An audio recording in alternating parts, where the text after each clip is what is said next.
Bienvenidos y bienvenidas a esta segunda parte de la unidad número 3, donde vamos a conocer los factores de riesgo en un tipo de ciberacoso específico, como es el ciberbullying. Además, vamos a conocer estos factores de riesgo en una revisión sistemática que hemos realizado de la literatura disponible hasta el año de publicación de este artículo, que es en materia de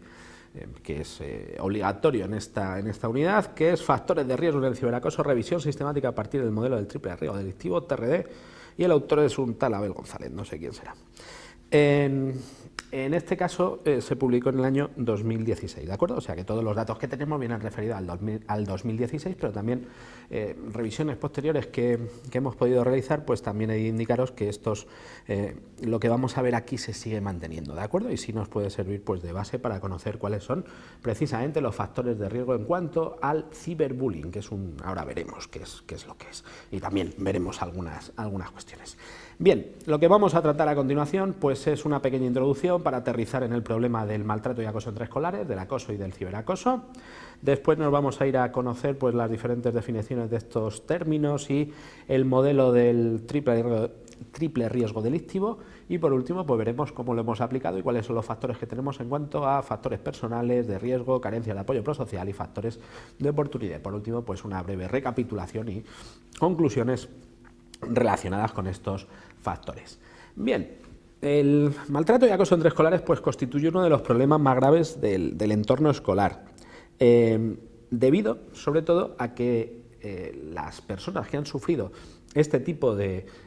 acoso, este tipo de ciberacoso, este tipo de maltrato, pues tiene consecuencias devastadoras para ellos si lo han sufrido en algún momento de su etapa escolar. ¿Y qué tenemos actualmente? Bueno, pues ese maltrato y acoso que se producía en el ámbito offline pues se está yendo hacia el ciberespacio, y al irse al ciberespacio pues existen también mayores problemas en cuanto, por ejemplo, algunos estudios nos dicen que existe mayor lesividad porque existe mayor presencia de síntomas depresivos en este sentido. Por lo tanto son problemas graves a los que debemos dar respuesta. ¿Y cómo les damos respuesta? Bueno, pues conociendo cuáles son los factores que intervienen en ellos, que ese es un poco el objetivo que tenemos con este estudio. Y también en cuanto a la mayor lesividad del ciberespacio, pues por condiciones que ya hemos ido viendo también en esta asignatura, como es la relatividad del tiempo y del espacio, la universalidad del ciberespacio, la neutralidad y el anonimato, y sobre todo está sujeto a revolución permanente de estos nuevos medios virtuales. Y así es como se ha construido pues el ciberbullying, donde pues veremos también algunas pinceladas aquí sobre si tiene las mismas características o no que el bullying tradicional y cuáles pueden ser las diferencias. Pues ya os digo, lo fundamental en este sentido es conocer que el acoso escolar o bullying es un tipo de conducta dirigida a hacer daño, repetida en el tiempo y que se produce en el seno de una relación interpersonal caracterizada por un desequilibrio de poder. Esta es la definición clásica, la definición típica ya dada por Dan Olbius en 1996. ¿Y qué sucede con el ciberbullying? Pues si seguimos a Pachin Induja, en el año 2006 nos dicen que es aquella conducta caracterizada por un daño repetido e intencionado que se ocasiona a través de los medios electrónicos como teléfonos móviles o internet y que se realiza por un grupo o por un solo individuo contra el que la víctima no tiene capacidad de defenderse. Si seguimos a otro de los autores, a Willard, por ejemplo, nos dice que las diferentes cuestiones relacionadas en este caso con el ciberbullying, pues es la provocación incendiaria, las diferentes modalidades, perdón, es la provocación incendiaria, el hostigamiento, la denigración, la suplantación de personalidad, la violación de la intimidad, la exclusión y el ciberacoso propiamente dicho, que es el envío repetido de mensajes amenazantes o intimidatorios en cualquier momento a través de estas tecnologías de la información y la comunicación. Deciros que hay algunos autores, como puede ser Mora Merchan en España, que en el año 2011 nos dice, y su tesis doctoral lo basa en eso, precisamente nos dice que el ciberbullying es una forma de acoso indirecto, o sea que forma parte de ese acoso tradicional. Lo único que aquí nos preguntamos si existen diferencias también, y es algo que parece ser que hemos contrastado, que sí pueden existir diferencias independientemente de que se produzcan los dos ámbitos y que estén interconectados esos dos ámbitos. Y sobre todo es porque existe un mayor grado de especialización tecnológica, porque se prefiere la agresión indirecta frente a la directa, porque existe una invisibilidad del agresor, porque no se percibe la reacción de la víctima y por tanto la percepción del daño que se pueda ocasionar es menor, y eso es importante. Luego la audiencia potencial es muy grande y las víctimas pues tienen mayores dificultades para escapar de esta relación preocupación porque es que no tienen ningún lugar seguro. Otra de las cuestiones que debemos tener en cuenta, porque en la prensa salen muchísimos datos, es un poco cuál es la prevalencia que tenemos. Como podemos ver, los datos de prevalencia, dependiendo de los diferentes lugares, que es todo lo que tenemos aquí en esta columna, como podéis comprobar, pues varían mucho. Y es que muchas veces no se trabaja con el concepto de ciberacoso tal y como tal y como se concibe el ciberbullying, como lo hemos comentado a continuación, sino que muchas veces se pregunta por conductas más genéricas que a lo mejor no son repetidas en el tiempo y por eso tenemos datos tan dispares. Pero podemos decir que, por ejemplo, aquí en España lo podemos situar entre el 2,5% y el 5,5% de incidencia de casos de ciberbullying, con lo cual, bueno, pues no son los casos que nos pueden decir en otro sentido. Uno de los aspectos interesantes a través del que vamos a analizar esta problemática del ciberbullying, es el modelo del triple riesgo delictivo. Para poder entender este modelo debemos tener en cuenta que es un modelo metateórico, es una teoría integradora. Es decir, no es una teoría nueva, sino que se vale del resto de teorías que tenemos en el ámbito de la criminología. Y lo que hace es clasificar los diferentes factores de riesgo. Por tanto, también es una teoría que situamos en el ámbito de la criminología evolutiva o criminología del desarrollo. Y la tesis fundamental que plantea esta teoría es que este modelo teórico es que serán condiciones de mayor riesgo delictivo la confluencia en un mismo sujeto y su potenciación recíproca de tres fuentes de riesgo, como son los factores personales, determinados riesgos personales, ciertas carencias de apoyo prosocial recibido y su exposición a oportunidades delictivas. De todo ello también Santiago Redondo, que es el profesor que postula este modelo teórico de la Universidad de Barcelona, en su publicación del año 2015, El origen de los delitos, que os recomiendo a todos, nos habla de que existen diferentes constructos teóricos, principios y predicciones. Y como digo, pues este trabajo, junto a otros que se están realizando y ya se han realizado, pues trata de dar sustento empírico a lo que os voy a comentar a continuación. Por ejemplo, que todos los elementos se pueden agrupar en fuentes de riesgo para el delito y su prevención, que existen una serie de principios interriesgos y mecanismos etiológicos, es decir, podemos ver cómo se comportan en cada persona estos factores de riesgo para conocer cuál es el riesgo que pueda existir en un futuro. Y, por último, los efectos criminogénicos, que operan en cada uno de los individuos. Y en este caso, como digo, nos lo vamos a llevar al caso del ciberbullying, porque los objetivos fundamentales que perseguimos con esta investigación es la revisión de la bibliografía científica existente sobre el ciberacoso, el análisis de este abuso entre iguales en el ciberespacio mediante la explicación de los factores de riesgo personal, las carencias de apoyo prosocial y los factores de oportunidad y, sobre todo, pues lo que digo, identificar, organizar estas variables en los diferentes estudios que se hayan identificado y analizarlas para conocer si se pueden llevar a cada uno de los apartados. Y la metodología que seguimos pues es una metodología de revisión sistemática. ¿Cuáles son los resultados que hemos obtenido? Bueno, pues los resultados que hemos obtenido en cuanto a los factores de riesgo personales, los fundamentales son los que tenemos aquí. La victimización previa, que nos dice que los agresores, bueno, pues en gran medida tenemos estudios que nos hablan de que han sufrido esa victimización previa, una serie de asunciones morales y valores de los agresores que tienen que ver también con sobre todo con la influencia de diferentes mecanismos de desvinculación moral, ya estudiados, por ejemplo, en el año 2009 por Bauman, y nos habla precisamente de las condiciones que tenemos en cuanto a esos aspectos. También la empatía, los síntomas depresivos y la angustia, el autocontrol, la autoestima, la tensión y la frustración y los problemas conductuales tempranos. Todo esto pues nos apunta hacia cuáles son los factores de riesgo, cuáles son las variables que interfieren en cuanto a esos factores de riesgo personales, como podemos comprobar en estos cuadros, donde veis cada uno de ellos y los estudios que hacen referencia a todos ellos. Ahora en las conclusiones veremos cómo pueden interactuar y cómo pueden funcionar.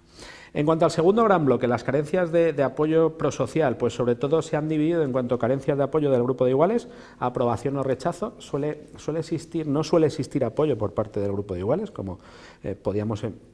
se intuía en un principio que sucede en el ámbito offline, que existe ese apoyo. Aquí en el ciberacoso no existe por los diferentes estudios. Carencias en el apoyo familiar, sobre todo relacionado con los estilos de crianza, donde estilos de crianza autoritarios están más relacionados, luego lo veremos. Carencias de apoyo prosocial en el entorno escolar, por ejemplo, en un estudio posterior que yo he realizado, dice que un factor de riesgo de primer orden es que los chavales perciban que no tienen apoyo por parte del profesorado para convertirse en agresores. Y la exposición a la violencia en diferentes contextos pues también ha sido analizada y también tiene relación con el grupo de ciberacosadores, ciberagresores. Y por último, la oportunidad delictiva en el ciberespacio, las oportunidades a las que se ven expuestos nuestro grupo de ciberacosadores, pues por un lado es el anonimato, es el que más se ha estudiado, es el que más se ha investigado y el que mayor aval empírico tiene. Los precipitadores de la conducta infractora relacionados con la agresión reactiva o proactiva, donde vemos que la agresión suele ser proactiva en este sentido. La frecuencia del uso de Internet también, bueno, en cuanto a esos precipitadores, pues también es un poco la justificación que ellos pueden hacer en cuanto a que en Internet no existen normas y todo lo que está relacionado de la propia configuración del ciberespacio. Luego, la frecuencia del uso de Internet, aquellos que utilizan con mayor frecuencia, lo hemos visto en el estudio anterior de la primera parte de esta unidad, pues aquí sucede lo mismo, aquellos que utilizan en mayor medida Internet, pues están más expuestos. Luego, el lugar de conexión a Internet, pues también se han analizado aquellos lugares y sobre todo nos dice lugares, que hablando de lugares es aquí lo hemos denominado aquellos aparatos con los que se introducen en el ciberespacio, suele ser el teléfono móvil, luego el entorno en línea, que sobre todo es en cuanto a su destreza, el manejo que puedan tener del ciberespacio, las aplicaciones que puedan conocer, aquellos que dicen tener mayor dominio, tienen mayores posibilidades de convertirse en agresores, y luego una serie de aspectos culturales donde se ha analizado, por ejemplo, lo que sucede entre Japón y Estados Unidos. Se ha visto que los índices pues son parecidos, y también entre Estados Unidos y China. Y por último, pues el entorno físico, se ha visto que los entornos rurales pues actúan como factor protector, existe mayor número de agresores en entornos urbanos en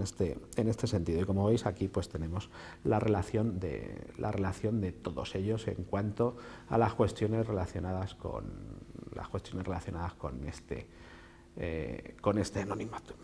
En cuanto a los factores de riesgo, las conclusiones a las que podemos llegar, pues muy sencillitas. La primera es que se pueden clasificar siguiendo los postulados más importantes del modelo TRD, que la victimización previa y los mecanismos de desvinculación moral pues son importantes en cuanto a esos factores personales. En cuanto a las carencias de apoyo prosocial, pues es la falta de apoyo de los agresores por parte del grupo de iguales y por parte de la familia, relacionado sobre todo con un tipo de crianza que es aquella autoritaria, y por último pues el anonimato y el que sean agresiones proactivas y el uso del teléfono móvil. Esos son los factores de oportunidad. Y bueno, luego existe también un análisis específico en cuanto a cada una de las cuestiones, que son las que hemos visto, y por ejemplo, bueno, pues el grupo de agresores presenta las siguientes características en cuanto a los factores personales, que es haber sufrido algún tipo de victimización previa, ya sea en línea o fuera, ya sea online o offline, mayor aprobación moral del ciberacoso, el sentirse amenazados, el percibir que lo que hacen en el ciberespacio no tiene consecuencias graves, considerar que en Internet no hay normas, la baja empatía, tanto cognitiva como afectiva, los síntomas depresivos y la angustia, el bajo grado de autocontrol, la baja autoestima y altos niveles de frustración y tensión. Y por último, todo ello hay que añadir, problemas conductuales tempranos. En cuanto a las carencias de apoyo prosocial, pues el grupo de agresores presenta las siguientes características: una baja influencia prosocial del grupo de iguales, una percepción negativa del apoyo del grupo de amigos, una peor imagen social, relaciones pobres con sus padres, y también está relacionado con ese estilo de crianza autoritario, realizar escasas actividades sociales con sus padres, es decir, no irse con sus padres ni a dar una vuelta en bici, existencia de conflictos en la familia, peores resultados negativos y una percepción del clima escolar negativo. Eso es importante. Y por último, los factores de oportunidad, pues percepción de anonimato, es decir, yo en Internet puedo hacer lo que sea porque nadie sabe quién soy. Agresión reactiva frente a un ataque previo o proactiva, como hemos dicho, sobre todo suele ser proactiva, sin ataque previo,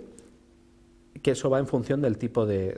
ciberacoso, también de las modalidades que hemos visto. Mayor uso de Internet, tener mayor control de Internet, como hemos comentado, y utilizar el teléfono móvil como medio preferido para el ciberacoso. Ahora, lo que debemos investigar, hacia dónde debemos ir, que es un poco lo que vamos a ver en la siguiente parte de esta unidad, por eso es continuación de esta, en el 3.3, vamos a ver esa relación entre los diferentes factores de riesgo, y ahí vamos a analizar tanto en el ciberacoso puntual como en el ciberbullying. y vamos a conocer pues cómo interactúan los precipitadores situacionales, esa conjunción entre diferentes cuestiones. Os adelanto que también existe una investigación que esta interacción entre los diferentes factores de riesgo nos dice que mayor impulsividad, carencia de apoyo social por parte de los profesores, una percepción de una carencia de apoyo prosocial por parte de los profesores, y